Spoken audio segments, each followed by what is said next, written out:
자, 오늘 우리에게 주신 하나님 말씀은 히브리서 11장 29절 말씀.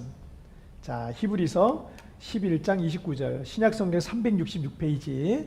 366페이지. 자, 11장 29절 한 목소리를 합독하겠습니다. 시작. 믿음으로 그들은 홍해를 육지같이 건넜으나 애굽 사람들은 이것을 시험하다가 빠져 죽었으며. 아멘. 자, 오늘 말씀 제목 함께 읽겠습니다. 시작. 불안한 상황을 만났을 때. 다시 한번 시작. 불안한 상황을 만났을 때. 최근에 우리나라의 한 드라마에 실제 다운 증후군 환자인 정은혜라고 하는 미술 작가 겸 배우가 여주인공의 쌍둥이 언니 영희 역할로 이렇게 출연을 했다고 합니다. 이 드라마를 보고 시청자들이 다 오열을 했대요. 저는 사실은 이 드라마를 못 봤는데 거기 짧게 편집된 거를 제가 한번 찾아서 봤어요. 기사를 보고 지금 찾아서 봤는데 해당 장면을 보는데 짧게 편집한 사람이 자기가 그거 편집하면서 10번 울었다 그러더라고요. 보고 또 울고 보고 또 울고 그렇게 할 정도로 그 드라마를 정말 많은 사람들을 울리는 그런 드라마였다고 합니다. 제가 그 영상을 찾아서 이제 장면을 보니까 장애인들에 대한 편견이 이 사회 속에 굉장히 많지 않습니까? 그리고 그 장애인과 함께 살아가야 될 그 가족들의 아픔을 이 드라마 속에 참 잘 녹여냈어요. 그래서 시청자들로 하여금 그걸 보면서 정말 많은 것들을 생각하게 한 그런 드라마였습니다. 이 다운 증후군은 염색체 이상으로 생기는 유전병이잖아요. 신체적 발달을 좀 지연시킵니다. 그래서 이 신체적이 균형적으로 이렇게 성장이 안 됩니다. 굉장히 비만이 많이 생기거나 또는 안면이 좀 기형이 되는 경우도 있어요. 그리고 이제 지적 장애를 잃게 됩니다. 그래서 평균 지능이 IQ 한 70 정도 된다 그러는데 초등학교 한 9살 아니 우리나라로 하자면 한 9살 정도 대략적으로 그 정도 지능에서 그냥 멈춘대요. 그래서 한 8살, 7살, 8살, 9살 요 정도 지능에서 이제 멈추고 더 이상 크게 발달은 이제 안 되게 되는 거죠. 거기서 멈춰버리는 겁니다. 그런데 이 드라마에 출연한 이 정은혜 씨의 경우도 그럼에도 불구하고 이 그림 그리기를 너무 좋아해서 미술 작가로 이제 활동을 이제 하는 거예요. 대단한 미술 작가는 아닐지라도 이런 상황 속에서도 이 그림을 굉장히 잘 그려요. 그래서 이번에 이제 배우로도 이제 도전을 한 거죠. 이런 상황 속에 있는데도 배우로도 도전하는 그런 어떤 케이스다 이렇게 볼 수가 있겠습니다. 미국의 유전의학 저널에서 이 다운 증후군 환자들 중에 99%가 나는 행복하다라고 얘기했대요. 99%가. 그리고 97%가 나는 지금 내 얼굴에 너무 만족한다. 너무 마음에 든다. 이렇게 얘기를 했대요. 그리고 99%는 나는 가족들을 너무 사랑한다. 이렇게 얘기해요. 천사가 따로 없는 거예요. 천사가 따로 없는 거예요. 천사가. 여러분 이 사실이 믿겨지지 않지만 제가 얼마 전에 책을 보는데 이 내용이 이제 나오더라고요. 그래서 정말 그렇구나 라는 생각이 좀 들었어요. 그래서 이런 통계의 기초에서 한 저자가 이 다운 증후군 환자를 세상에서 가장 행복한 사람이다 라고 말했습니다. 이분들은 어린아이의 그 지능으로 평생을 살아가야 됩니다. 어떤 분들은 그들의 겉모습만 보고 불쌍한 눈으로 바라볼지도 몰라요. 하지만 이분들은 많이 배운 우리들보다 똑똑한 우리들보다 더 건강하고 더 잘났고 더 잘생겼고 더 예쁜 더 키도 크고 잘생긴 우리보다 사실 이분들은요 더 행복하게 살아요. 99%가 행복하게 살고 가족들을 사랑하고 자기 얼굴에 너무 만족하고 이러고 살아간다는 거예요. 예수님은 마태복음 18장 3절에서 이르시되 진실로 너희에게 이르노니 너희가 돌이켜 어린아이들과 같이 되지 아니하면 결단코 천국에 들어가지 못하리라 말씀하셨어요. 어쩌면 다운 증후군 환자들은 어린아이의 심령으로 평생을 살아가고 있기 때문에 늘 마음에 천국이 있고요. 이 하나님 나라가 있고 어쩌면 행복할지도 모릅니다. 오히려 더 건강하고 더 많이 배우고 더 똑똑하고 더 잘났다고 하는 더 많이 가진 우리들이 걱정과 불안 속에서 살아가고 있는 거지 적어도 이분들은요 늘 행복하게 살아가고 있습니다. 예수님께서 말씀하신 것처럼 너희가 돌이켜 어린아이들과 같이 되지 아니하면이라고 말씀하셨는데, 어린아이들에게 걱정과 불안함이 없는 이유, 어린아이들에게 큰 걱정과 불안함이 없는 이유 중에 하나는요, 어린아이들은요 어른들이 걱정해야 될 걸 끌어다가 자기가 걱정하진 않습니다. 그건 어른들 몫이에요. 엄마 몫이고 아빠 몫이지, 내가 굳이 그것까지 내가 끌어다가 내가 염려하고 걱정하지 않아. 이게 어린아이들의 특징이에요. 이 어린아이들에게도 불안할 만한 상황이 왜 없겠어요? 있죠. 있어요. 있는데, 그런데 아이들은 걱정 안 해요. 엄마가 있으니까, 아빠 있으니까. 어른들이 할 걱정을 자기가 끌어다가 하지 않기 때문에 이 아이들은요 엄마하고 아빠만 있으면 불안하지 않는 거예요. 이게 아이들의 특징입니다. 우리가 하나님을 믿는다면 어린아이들과 같은 이런 믿음이 있어야 되는 거예요. 하나님 믿는다고 하면서 하나님 앞에 계신데, 하나님 내 안에 계신데, 하나님이 우리와 함께 하시는데, 하나님을 믿는다면 어린아이와 같은 이런 믿음이 있어야 되는 겁니다. 우리의 하늘 아버지이신 하나님을 절대적으로 여러분 신뢰하시길 바랍니다. 어린아이가 부모님을 신뢰하든 하나님에 대한 절대적인 믿음은요, 여러분 우리 안에 있는 모든 두려움을 몰아낼 것입니다.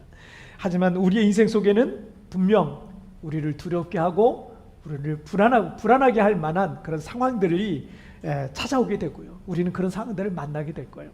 그때 우리는 어떻게 해야 될까요? 자, 우리 첫 번째 주제부터 한번 보실까요? 시작.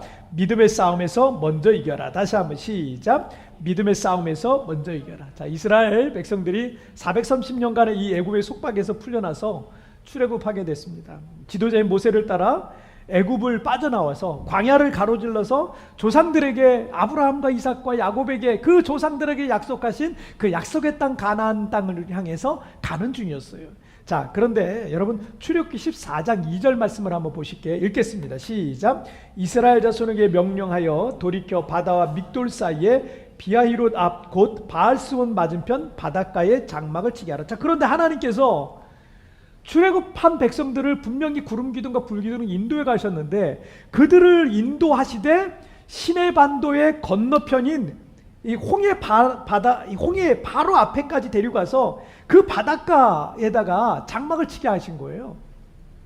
저 시내 반도 가로를 질러 가야 되거든요. 저 위로 넘어가면은요 그냥 육지로 갈 수 있습니다. 근데 그 위로 안 넘어가고 오히려 더 남쪽으로 내려와서 바닷가 앞에, 홍해 바닷가 앞에다가 장막을 치게 한 거예요. 여러분, 이게 전쟁이라고 하고 이게 군사 전략이라고 한다면 퇴로가 없는 곳에 진을 치게 하는 것은요 가장 무모한 전략인 거예요. 만약 적들이 쫓아와서 이스라엘과 싸울 때 이 전쟁에서 밀리게 되잖아요. 퇴로가 있어야지 도망갈 때라도 있는 거예요. 근데 퇴로가 없으면 모두가 몰살되거나 모두 전쟁 포로가 될 수밖에 없는 그런 상황인 겁니다. 그래서 여러분 출애굽기 14장 3절 말씀 함께 보실까요? 시작. 바로가 이스라엘 자손에 대하여 말하기를 그들이 그 땅에서 멀리 떠나 광야에 갇힌 바 되었다리라. 자, 이스라엘 백성들이 진을 친 곳 앞에는 홍해로 가로막혀 있고요, 뒤에서는 지금 도망친 그 노예들을 쫓아오기 위해서 뒤에서는요 지금 애굽의 군대와 병거들과 이 군사들이 막 칼을 휘두르면서 뒤쫓고 있는 상황이 지금 벌어져 있는 거죠. 자, 그리고 출애굽기 14장 10절 말씀 보실까요? 시작. 바로가 가까이 올 때 이스라엘 자손이 눈을 들어본즉 애굽 사람들이 자기들 뒤에 이른지라. 이스라엘 자손이 심히 두려워하여 여호와께 부르짖고. 자, 태어나서 조상 대대로 수백 년간 애굽에서 비천한 노예로 살았던 이스라엘 백성들은요 지금 혼비백산한 상태가 된 거죠. 하지만 앞에는 홍해가 가로막혀 있죠. 뒤에서는 애굽의 무서운 그 병거들이, 군사들이, 대군이 뿌연 연기를 피우면서 달려들고 있는데, 칼을 휘두르면서 막 달려들고 있는데 막 지축이 흔들리는데 방법이 없는 거예요. 그래서 그들은 심히 두려워하여 여호와께 부르짖었다라는 겁니다. 탁월한 기독교 변증가인 C.S. 루이스가 이런 말을 했어요. 지옥으로 향하는 가장 안전한 길은 경사가 심하지 않고 바닥은 부드러우며 갑작스런 굴곡, 이정표와 표지판이 없는 완만한 길이다. 그 길은 결코 벼랑이 아니고 밋밋한 내리막길이다. 사람들은 그 길을 기분 좋게 걸어간다. 우리 모든 사람들이 바라고 원하는 길은 완만하고 평탄한 길이에요. 사실 그 우리 모두가 바라요. 그러나 C.S. 루이스는요 그 길은 지옥으로 향하는 가장 안전한 길이다라고 말하고 있는 거예요.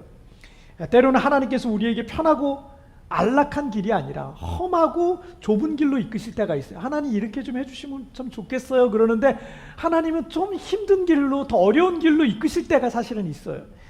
분명 하나님께서는 우리가 그런 길로 들었을 때 우리가 힘들고 어려워질 것을 미리 다 아실 거 아니에요. 하나님은 전능하시니까 다 아실 거 아니에요. 글로 가면 분명 어려울 걸 아실 텐데 주님은 이스라엘 백성들을 홍해 앞으로 이끌고 있듯이 우리를 퇴로가 없는 그런 곳으로 인도하실 때가 있어요.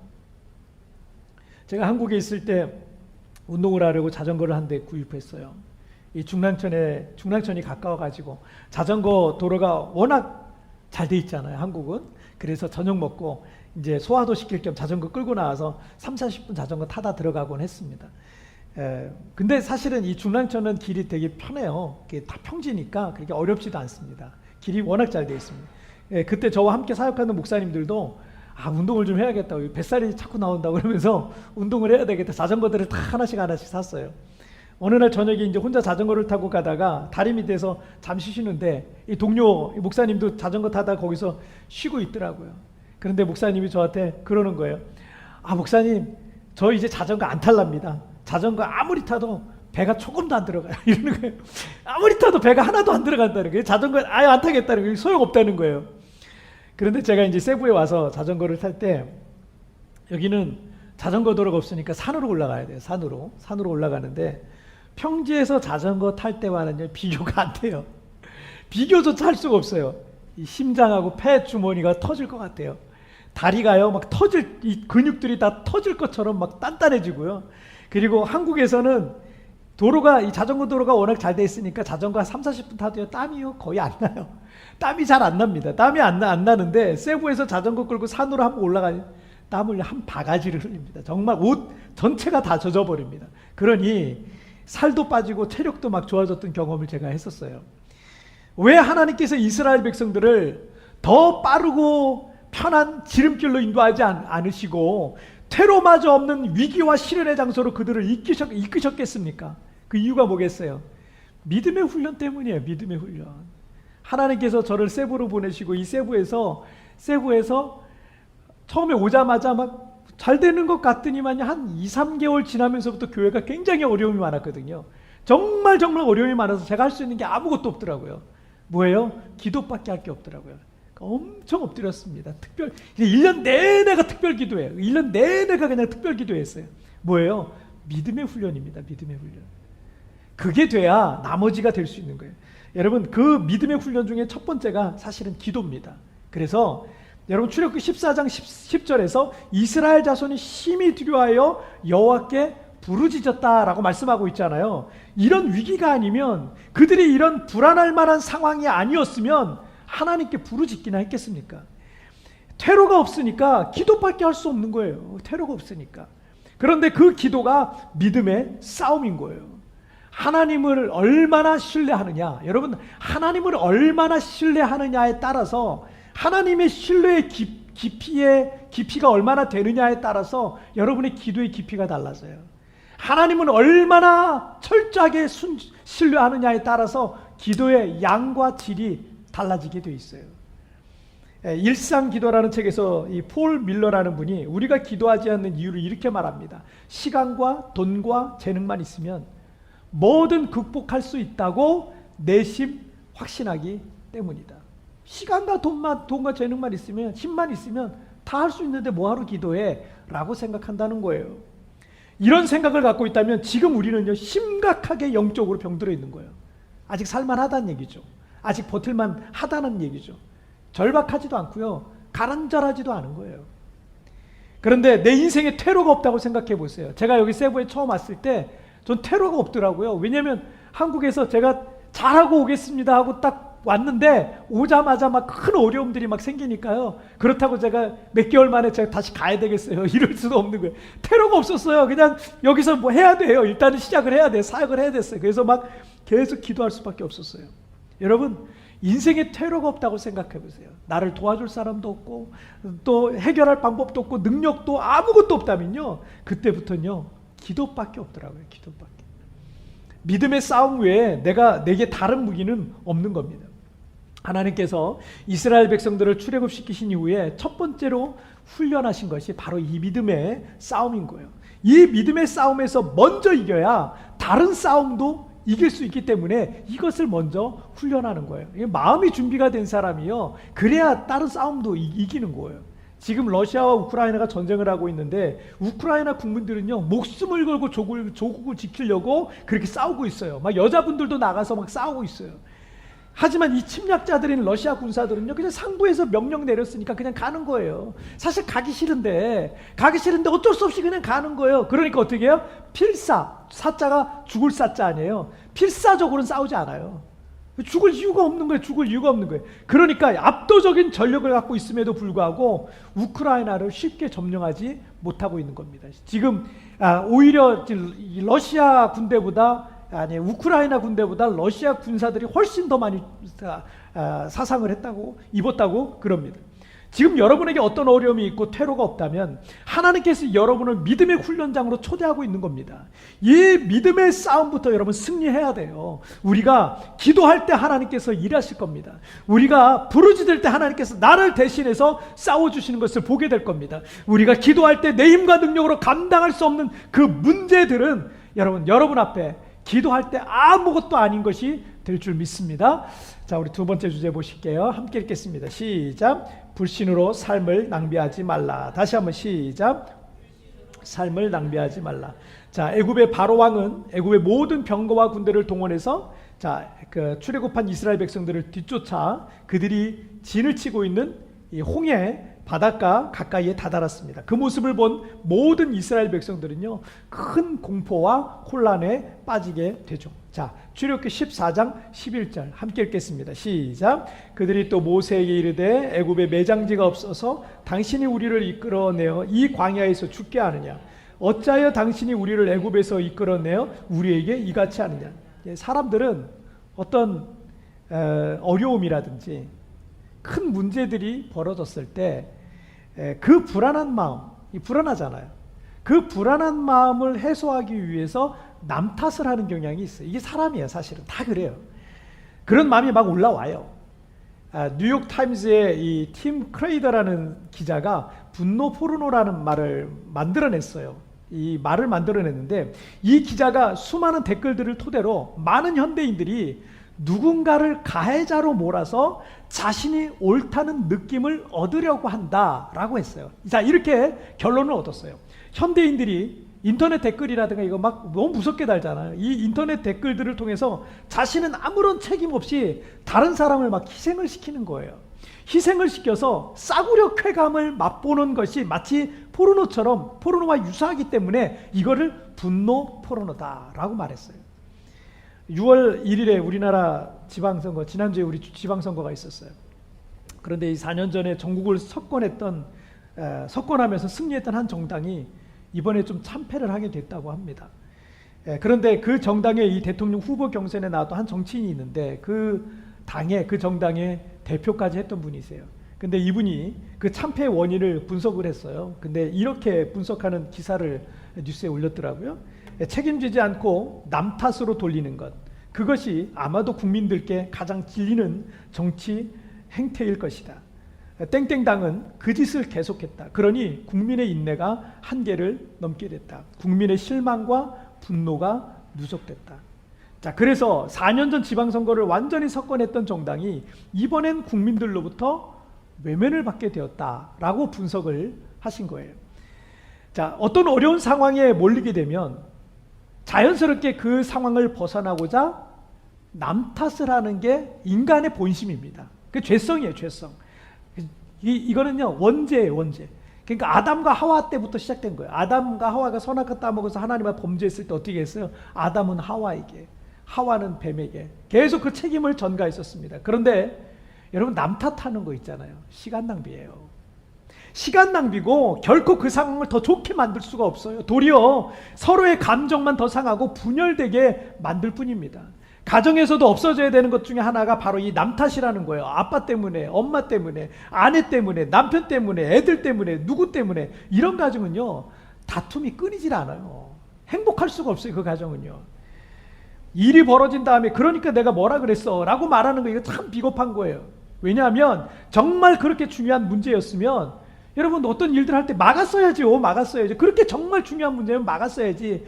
막지 않은 것, 여러분 막지 않은 건 뭐 암묵적 동의를 얘기해요. 암묵적 동의. 그 포함되어 있는 거예요. 나도 암묵적으로 동의했기 때문에 나에게도 책임이 있는 거예요. 여러분 누군가가 아니 우리 식사하러 갈 때 그러잖아요. 우리 뭐 먹으러 갈까 이러잖아요. 뭐 먹으러 갈까 그러는데 사실 뭘 먹어야 될지 모를 때 있어요. 그럼 네가 정해 이렇게 얘기하는데 그 정했어요. 그 식당 갔어. 근데 너무 맛이 없었어. 근데 갑자기 어떤 사람이 그러는 거예요. 내가 그것 좀 그건 먹지 않았으면 했는데 그렇게 말하면 어떻게 막았어요. 지금 막았어요. 책임이 있는 거예요. 뭐예요? 암묵적 동의. 근데 동의한 거예요. 동의했다면 나에게도 책임이 있는 거예요. 그래서 남 탓하지 말고 함께 책임지면서 그 문제를 해결할 생각을 해야 되는 거예요. 남 탓을 하는 것은 아주 비겁한 거예요. 출애굽한 이스라엘 백성 앞에 위기가 오니까 그들을 인도한 모세를 탓하죠. 그들을 그 430년간의 노예 상태에서 해방시킨 구원하신 하나님을 탓하고 있는 거예요. 그들도 동의했기 때문에 출애굽한 거 아니겠습니까? 동의 안 했다면 그냥 애굽에 남아서 그냥 노예로 평생 대대로 살면 되는 겁니다. 그런데 어려움이 생기니까 남 탓을 하며 원망하고 있는 거예요. 불안한 상황이 왔을 때 남 탓을 하며 누군가를 원망하고 그 상황에 대해 불평하고 비관하는 것은요, 가장 안 좋은 태도와 자세입니다. 하나님 안에서 불신앙은 시간을 낭비하고 에너지 낭비하고 인생을 낭비할 뿐입니다. 불신앙의 사람들에게 긍정적인 변화가 있겠습니까? 비관적인 사람들에게 기적 같은 일들이 일어날 수 있겠습니까? 그런 불평과 불만이 가득한, 원망이 가득한 사람들의 인생은요, 행복할 수가 없어요. 출애굽기 14장 13절 말씀, 출애굽기 13장 13절 말씀 함께 읽겠습니다. 시작. 모세가 백성에게 이르되 너희는 두려워하지 말고 가만히 서서 여호와께서 오늘 너희를 위하여 행하시는 구원을 보라. 너희가 오늘 본 애굽 사람을 영원히 다시 보지 아니하리라. 자, 남 탓하며 앉아있지 말고 불평하지 말고 원망하지 말고 비관하지도 말고 불안해하지도 두려워하지도 말고 하나님께서 행하시는 구원을 보라 라고 말씀하고 있는 거예요. 자, 오늘 본문인 히브리서 11장 29절 말씀 다시 읽겠습니다. 시작. 믿음으로 그들은 홍해를 육지같이 건넜으나 애굽 사람들은 이것을 시험하다가 빠져 죽었으며. 자, 지금 이스라엘 사람들은 큰 공포에 휩싸일 만한 불안한 상황을 만났지만 모세의 말대로 그 하나님의 구원을 믿을 때 그들 앞에 홍해가 갈라지는 거예요. 그냥 이들에게 하는 게 뭐예요? 믿음이에요. 믿음의 싸움을 하는 거야. 믿음의 싸움. 이거 믿느냐? 안 믿어져요. 근데 믿느냐? 안 믿어져요. 믿어야 된다? 믿어요. 이 믿음의 싸움을 하는 거예요. 그러면 그들 앞에 홍해가 갈라지는 겁니다. 그러나 반대로 그런 믿음이 아니라 불신앙의 바탕이 된 애굽의 군대는요, 그것을 시험하다가 모두 다 빠져 죽었다라는 기사입니다. 믿는 사람들에게는 기적이지만 믿지 않는 사람들에게는 재앙이 되는 거예요. 큰 시험과 고난으로 인해서 불안한 상황이지만 믿음은 기적을 만들고요, 불신은 재앙이 따라온다는 그런 말씀입니다. 대표적인 크리스천 기업인 이랜드의 창업주인 이 박성수 회장이 이런 말을 했습니다. 장애를 만나게 되면 고통스럽지만 그것은 반드시 인생에 또 다른 기회를 준다. 인생을 뒤흔들고 지나간 고통에는 하나님이 우리에게만 허락한 커다란 선물이 숨어 있다. 때로 우리의 인생을 뒤흔들 만한 불안한 상황들을 만나기도 할 겁니다. 하지만 불신앙으로 시간을 낭비하고 인생을 낭비하고 에너지 낭비만 하고 있지 마십시오. 오히려 믿음으로 반응하시길 바랍니다. 그 불안한 상황 안에는요, 하나님께서 우리에게 주실 커다란 선물이 숨어 있는 줄 믿으시기를 주님의 이름으로 축복합니다. 자, 오늘 말씀 정리해 볼게요. 오늘 두 가지 말씀 나눴죠. 함께 읽겠습니다. 시작. 믿음의 싸움에서 먼저 이겨라. 불신으로 삶을 낭비하지 말라. 자, 믿음의 싸움에서 여러분 우리가 먼저